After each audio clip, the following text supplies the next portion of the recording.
what small business does for that, it really is sort of who we are as Americans. And let me give you a very recent, very real, I guess, conundrum, if you will, of the American way today. I met a woman in SCORE. So SCORE is just a group of volunteers. If you have enough white hair and you've done some things in the business world, you want to give back, you volunteer for SCORE. And people who want help on business plans or different sorts of things come to us, and we're happy to donate our time. We're really good listeners and mentors. We're not very good doers anymore. So we can recommend, and we can point, and we can introduce, and all those sorts of things.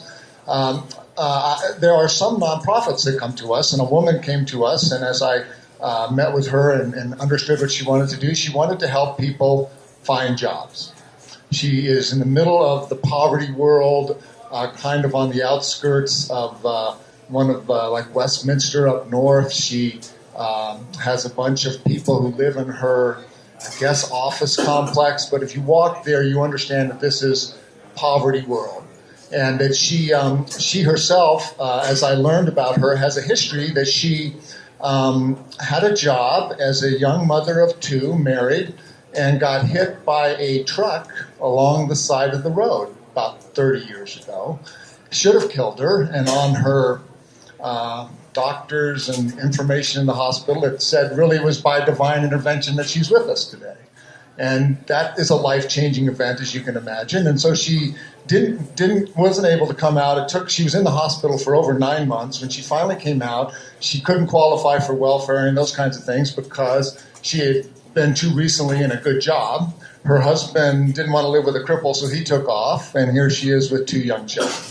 And the community helped her, got behind her, and she ultimately found out that she could do a new job, which was recruiting. She liked people. She knew kind of how the business world worked. And so she set up a kind of a business of volunteers to help people find jobs.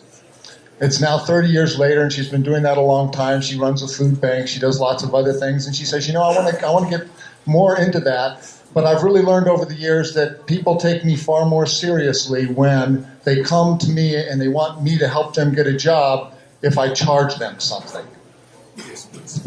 And it makes perfect sense to me, right? We all know that when you get something for free, it's not the same as when you pay for it. So she said, how do we do that? And I said, well, you're a nonprofit. You're a 501c3. I'm an accountant, a CPA. This is how we do that. You go get donations and you do that. And she has a file this thick, though. When she does that, she goes to the Daniels Fund. She goes to the Gates Foundation and shoots. And she says, what I want to do is undercut the current market, because when we find somebody and I can place them in a job, if I'm a for-profit headhunter, if you will, or employment agency, it's 30% of the salary. When a person is only making $12 an hour or $16 an hour and you're taking out 30 to 40% of that for a year, that's pretty tough. And a lot of those things don't work. She's convinced she can make money at much less than that. She can do 10% for 3 months. And I'm the CPA, and I'm like, that doesn't work. And it does work. I've run numbers out the kazoo for her. It works, especially because she can get counselors that are cheaper because they want to give back and they understand what her mission is. So she goes out to all these Anschutz foundations, and they come back and say, no, we can't give you any money. Great idea, but we don't like it when you charge the people. Charity means charity. It means something for nothing, not something for something, something for nothing. She says, but it doesn't work. They don't take me seriously. And so that whole side is a file this thick that doesn't work. So then you switch your hat and you go to the for-profit, and you go to a bank and you say, here she is. And they're, well, but she's just a nonprofit person. She doesn't have a track record of making money and all of those kinds of things. But as we worked with it, she ultimately said, you know what, I need to be that kind of person, don't I? And this is a 30-year person that has been in the charity world and has succeeded in the charity world, who says, you know what solves my problem better than anything? Free enterprise is a market solution, because when I do that, I can make money, and I say to her, what is wrong with you making money? Well, I've always just been nonprofit. It goes back into my ministry. It does this, it does that. Well, so what? Make the money, and then you can take it and put it wherever you want to. And that's really what she's decided to do. And it's been very interesting to watch a nonprofit person with that kind of history and record ultimately decide that it's a market that works for her far better than it is just the pure charity. But if you go out there in the wide world of giving out there, and our government is very much this way, and many of the charitable foundations, etc., they draw the line at that charging of the client. And so if you really think about it, we do all kinds of resume writing, we do lots of counseling, we do all of those kinds of things. But if you say, where's the charity that puts somebody in a job? You won't see that.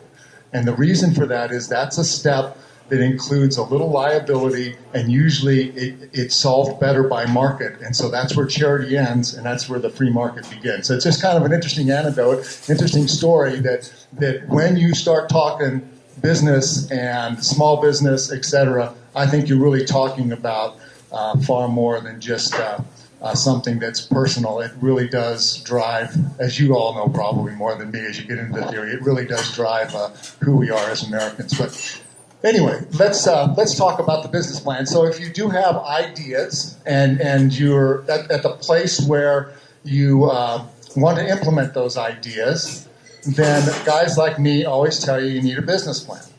You know, I think, was it Eisenhower? Somebody in this room is going to know who said on the battle plan, it lasts until the first shot is fired. One of those really smart guys said that, and that's really true about a business plan too. You know, it doesn't have to be right. It just has to get you started. And I think there's really two reasons to do one. One is for you, for your business, for your team, for who you are. And the second reason is to go raise money, to bring in investors, those kinds of things. We always seem to jump to the second part first, right? We always immediately think that I've got to do this in order to convince somebody. But do it to convince yourself first. And the little business plan that I handed out is, I thought we could talk theory, but then instead I thought, you know what, let's just go over one. I think it's really easy. This one is from a place called Reader's Corner. It's a person who's going to open up a bookstore, and it's an easy thing to look at, and I think we can all envision what a bookstore might be. Therefore, you can kind of interpret a business plan and into what you're trying to do. There's just a few areas that we should talk about, and you're more than welcome to walk away with those. I'm gonna take you first to the very back of it, because I'm a CPA, so I get to do numbers first. Sorry.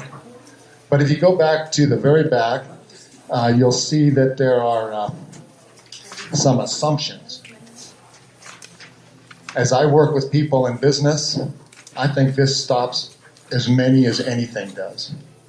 On page, I think that you'll see that there's some missing pages in here, but on page 21 is a projected income statement.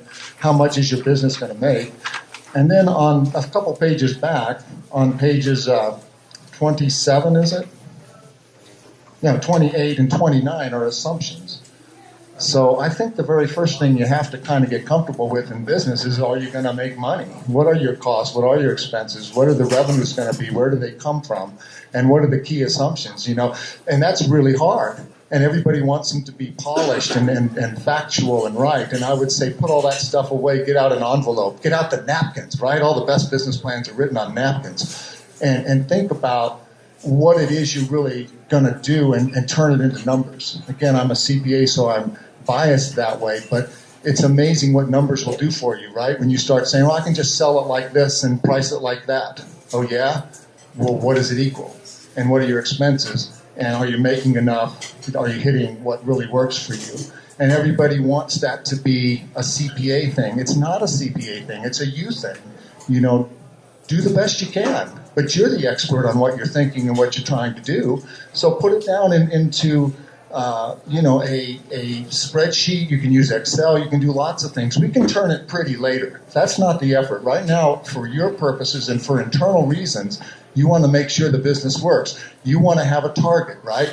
You want to say, if I can get this many people to do this thing at this price, I get that kind of revenue, My expenses look like this, and look, that works. Or it doesn't work, and then what? I got to change the price, I got to do this, I got to think about a different way of doing it. And so in the guts of these business plans are financial projections, and they're really key to the whole process. So there's an example in there. I think these are by quarter, and there's a projected balance sheet, an income statement, and cash flow. And there's another thing called the sources and uses, which we'll talk about in a second. But that all is really intimidating to a lot of people. Don't let it be so. Start with just the rawest of numbers of where you're going. And then guys like me could help you turn it into something pretty if that's necessary for a bank or something. But start with the idea turned into something like that. If you work up the document, we're kind of working from the back forward. There's management and organization. And once again, if this business plan is for a bank or somebody, they're going to want to know who you are and what you do. But what if this business plan isn't for raising money? What if it's your business plan, an internal business plan? Do you need to worry about this stuff? And I would tell you, you do, because the hard part of small business is that you got to be everything, right? You got to do accounting, and you got to do engineering if it's that kind of company. You got to do manufacturing and sales and everything. And if one of those things falls down and it's key to your business, then your business isn't going to do well. So it's kind of neat to think through. If you look at this one, they kind of have who's doing what in their organization and who their advisors are. And I would tell you that it's been interesting to me that the companies that I see do well get off the ground don't do it just alone. Even if they have a team of 3 or 4 of them trying, it's really helpful to understand where your gaps are and go fill those gaps with other people. And people will help you. People like myself can do it as mentors, but you can find others if you need a big gap filled and it's going to be costly, then you may need to find consultants or something like that and plan for that. But I think it's a nice place to look and see what it really takes full scope-wise to run a business, and then be honest with yourself and your time, right? It's not going to be helpful if we need 5 of you and there's only 1 of you to do this business. So that's a good spot to really think, what does it take in both time and effort to get this job done? So we've talked about a business plan. We haven't really even talked about what the heck the business is, have we? So I'll take you to, to page 10 on this, which is just like 3 or 4 pages in. The market analysis. I love it that they call this the market analysis. I think what it really is what's the business? What are you? What do you do? It could be titled The Idea as far as I'm concerned. But if you look at this one, it talks about book sales and bookstores because that's what they're doing. But in my mind, it's really a good thing. It's the target market, right? What are you going to do? It's the competition. Who are you going up against? It's the niche on the second page and the competitive advantages. Those are good titles. Those are good things to think through about what you're doing and why. Maybe your business has never ever been done before. Maybe it's a brand new area, but then why do people need it? Why will they want it? How are you going to do it? How are you going to price it? All of that versus a bookstore that there's already several in town and why they have a niche and why they're going to be impressive. So in my mind, that's really the idea. And then right behind that market analysis is the marketing plan itself. So how are you going to sell the books in this case? And in your case, it could be, if it's an internet thing, how are you going to get recognized on the World Wide Web?